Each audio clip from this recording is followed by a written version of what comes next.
Growing up as a kid, everything was always good. I grew up in a small town in Massachusetts with my mom, my dad, and my older brother, Zach.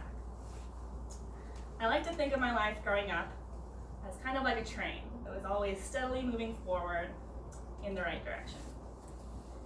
My mom was definitely the conductor of that train. She always made sure we did well in school and got our homework done on time. She literally drove us to all the activities we were involved in, whether that was an hour drive to my dance class or softball 3 times a week and every weekend of the summer.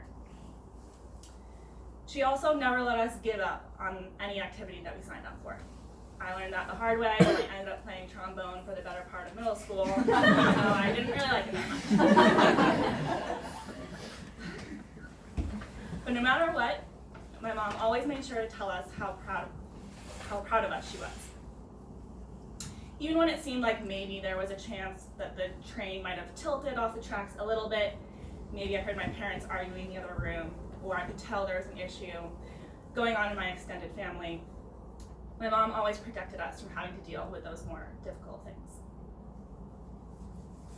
I ended up going to college at Emory University in Atlanta, Georgia, and by the time I was a senior, I was thinking about going to grad school.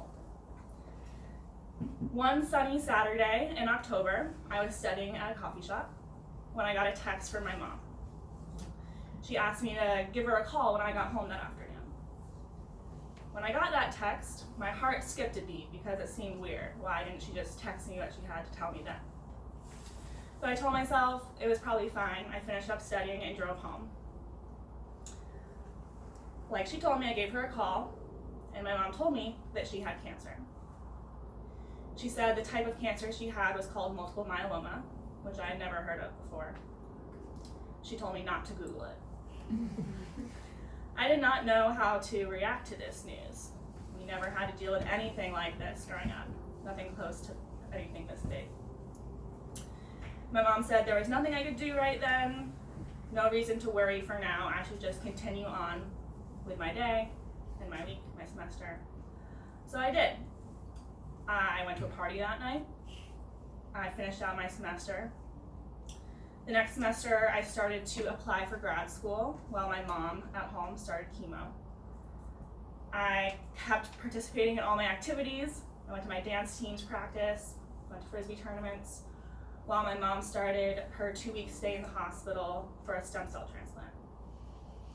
This whole time, I was moving forward, but I was thinking to myself, isn't this a time where it's okay for the train to slow down a little bit or even stop? We didn't have to keep moving forward like we always did. But we did, and in May was graduation. My mom and my dad drove down to Atlanta from Massachusetts. My brother flew in from St. Louis. When my mom got to my apartment, it was the first time I had seen her since she was in the hospital. She was bald and had a headscarf on, and she was visibly weaker than I was used to seeing her. But she had a huge smile on her face and gave me a giant hug.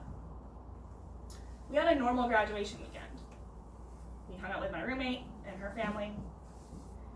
My family made plans to do a sunrise hike up Stone Mountain, which is really just this large rock outside of Atlanta. So one morning, we woke up early, we drove to the trailhead, and started our hike in the dark. As we started to hike, my mom started to lag behind a little bit, understandably. She was feeling a little weak. My brother was lagging behind because he was hungover from the college party we had gone to the night before. And again, in this moment, I was thinking, it's okay if the train stops right here. We don't have to keep going all the way to the top. Of course, we kept going. As we got close to the top, we saw another group coming down the mountain. And they said to us, "You just missed the sunrise," which did not sit well with my family. We were determined to make it to the top. We didn't really like them that much, and we kept going.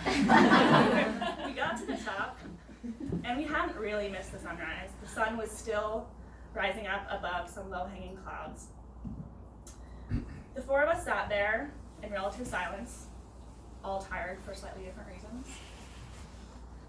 And it felt like a big accomplishment. In In that moment, and in many moments since then, I realized that my mom was not always just driving the train for me and for my family. She was also doing it for her, and I was proud of her.